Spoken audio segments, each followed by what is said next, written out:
October the 5th, flocks. Any flocks seen this month are well worth examining more closely.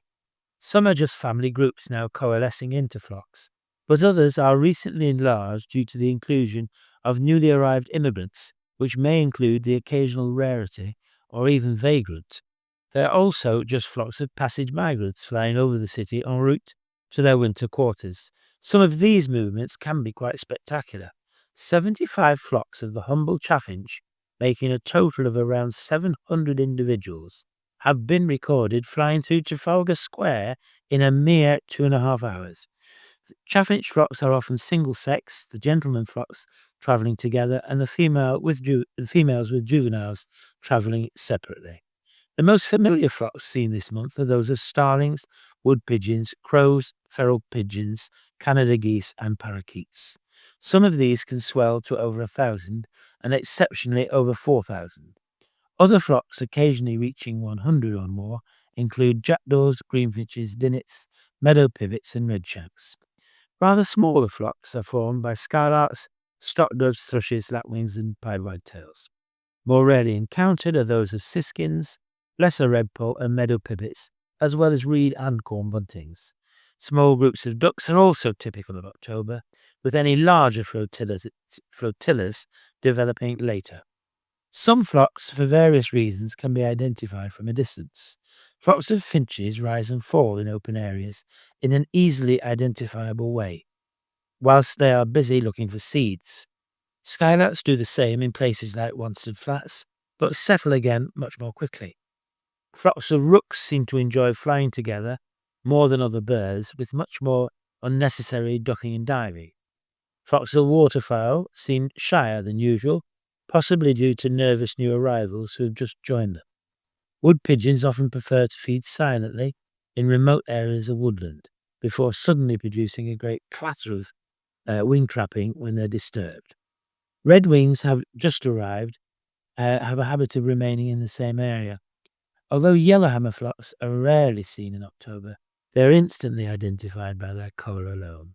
Similarly, flocks of linnets can be recognised by their charming calls to each other, which have been called the merriest music of the month.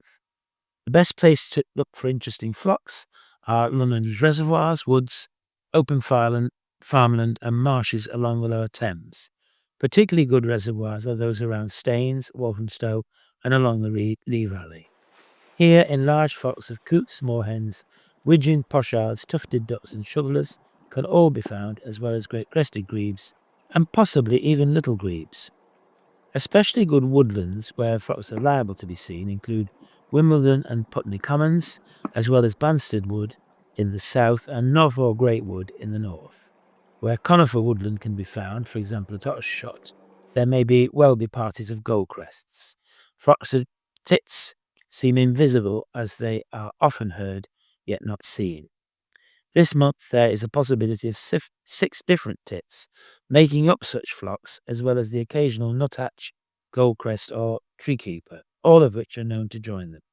It is the wide vocabulary of all these birds that can make these flocks so fascinating. There is always the typical seesaw call of great tits and the fish fiddle diddle dee of blue tits.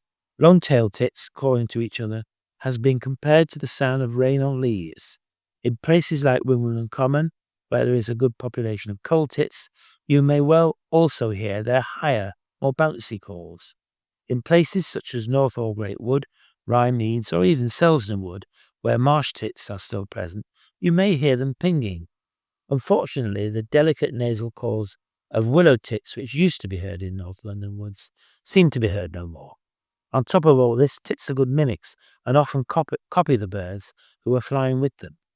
Along the edges of the Thames, there may well be new springs of teal, wings of golden plovers, crowds of redwings, and deceits of lapwings. In open farmland, where there is good patches of weeds, fish and bunting flocks are also possibilities.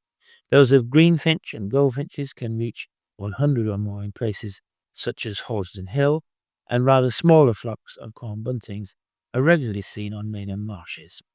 Rarer, more local flocks worth seeking out include those of Gadwall in Richmond Park, reed buntings at Barnes Wetland Centre, tree sparrows around Beddington Farmlands. The most unusual flocks to be seen have to be those of mistle thrushes, with their marked preference for gloomy yew woods along the North Downs. In contrast, the most dazzling flocks have to be those of mandarin ducks, small colonies of which can be seen at Kew and Collotwater.